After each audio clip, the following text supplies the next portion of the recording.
Assalamualaikum warahmatullahi wabarakatuh. Untuk memenuhi tugas dari mata kuliah usaha kecil, mikro, dan menengah, kami dari kelompok 2 akan memaparkan tentang hasil observasi kelompok kami di UMKM Gagang Pisau Bapak Ridwan.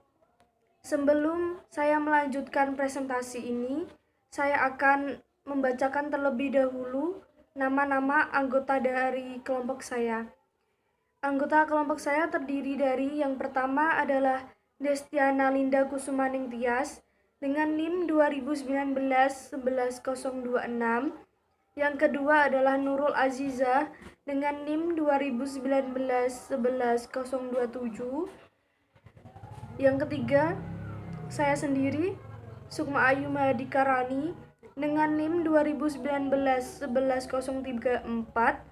Yang keempat adalah Farid Ardiansyah dengan NIM 2019-11036.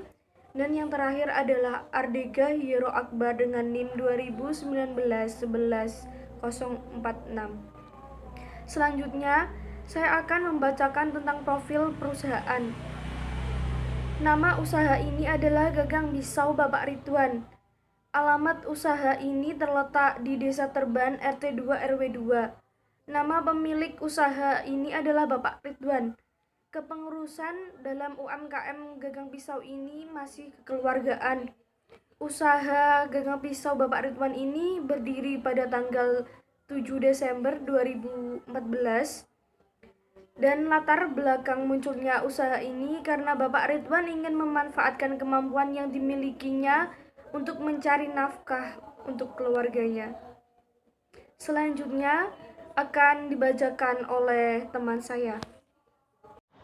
Selanjutnya, visi dan misi. Visi 1. Meningkatkan pendapatan pribadi. 2. Berusaha menjadikan bisnis yang baik dalam pelayanan agar dapat diterima di masyarakat. Misi 1. Dapat menambah sumber daya manusia yang berkualitas. 2. Dapat menciptakan gagang pisau yang memiliki kualitas dari bahan yang baik. 3. Mengurangi jumlah pengangguran. Selanjutnya, bisnis model. 1. Customer segments, segmentasi geografis daerah Kudus. Segmentasi demografi diperuntukkan untuk seluruh orang terutama produsen pisau. Segmentasi psikografis ditujukan untuk mempermudah dalam penggunaan pisau yang sudah biasa dipergunakan sehari-hari dalam aktivitas masyarakat. 2. Value proposition, yaitu menyajikan gagang pisau yang baik dan berkualitas, memiliki harga yang cukup terjangkau. 3. Channels, yaitu dilakukan secara manual dan membuat sesuai dengan pesanan konsumen. 4. Customer relationships, di dalam UMKM Gagang Pisau Bapak Ridwan ini tidak memiliki customer relationship. 5. Revenue streams, yaitu penjualan gagang pisau, gagang bendo, dan gagang cetok. Keenam, key activities, yaitu melakukan proses produksi sesuai dengan yang dibutuhkan konsumen, pembuatan gagang pisau secara teknikal. Ketujuh, key resources, yaitu sumber daya manusia, teknik pembuatan gagang pisau, dan pengolahan bahan baku. Kedelapan, key partners, yaitu pengrajin kayu yang berasal dari daerah Dawe. 9. Cost struktur, yaitu biaya transportasi dan biaya bahan baku. Selanjutnya akan dipresentasikan oleh rekan saya, Destiana Linda. Selanjutnya, D. Core value usaha. 1. Integrity atau integritas. Integritas yang dibangun dan dipegang teguh oleh Bapak Ridwan selaku pemilik UMKM Gagang Pisau di daerah Kudus, tepatnya di Desa Terban, yaitu selalu berperilaku jujur, bertanggung jawab, dan berkonsisten terhadap usahanya.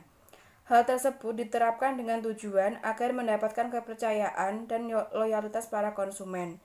Dengan kekonsistenan dalam menerapkan perilaku jujur dan bertanggung jawab, maka integritas UMKM Gagang Pisau Bapak Ridwan ini tidak lagi dipertanyakan. Kedua, visionary atau visioner. UMKM Gagang Pisau Bapak Ridwan terus berupaya menjalin hubungan baik dengan berbagai pihak terkait, dan Bapak Ridwan juga membangun nilai yang baik bagi para konsumen agar para konsumen tersebut dapat merasakan dan mendapatkan keuntungan dari produknya. Selain itu, UMKM Bapak Ridwan selalu berusaha mengatasi hambatan-hambatan yang dialami oleh para konsumennya. 3. Customer atau pelanggan. Pelanggan adalah konsumen tetap terhadap produk usaha kita, di mana UMKM Bapak Ridwan selalu mengutamakan kepuasan pelanggan terhadap produknya dan memberikan nilai tambah berupa pelayanan dan kualitas produknya yang diberikan kepada pelanggan dalam jangka panjang. 4. Kreatif inovatif. Perilaku kreatif membuat gagang pisau di Desa Terban, Kecamatan Jekulo, Kabupaten Kudus, ditunjukkan dalam membuat sampel gagang pisau dengan menggunakan desain dan kombinasi warna baru. Hambatan-hambatan sebelum pandemi. Kurangnya modal kerja untuk menunjang aktivitas dari usaha ini, kurangnya pengetahuan tentang cara mengelola dan membukukan keuangan dengan baik, sehingga keuntungan dalam usaha seringkali tidak diketahui. Jika usaha tersebut mengalami keuntungan, seringkali keuntungan tersebut habis dikonsumsi. Bahkan tidak jarang Bapak Ridwan menganggap semua pendapatannya adalah keuntungan. Padahal di antara keuntungan tersebut terhadap modal yang dipakai untuk produksi. Tidak adanya akses terhadap sumber bahan baku yang berkualitas secara terus-menerus.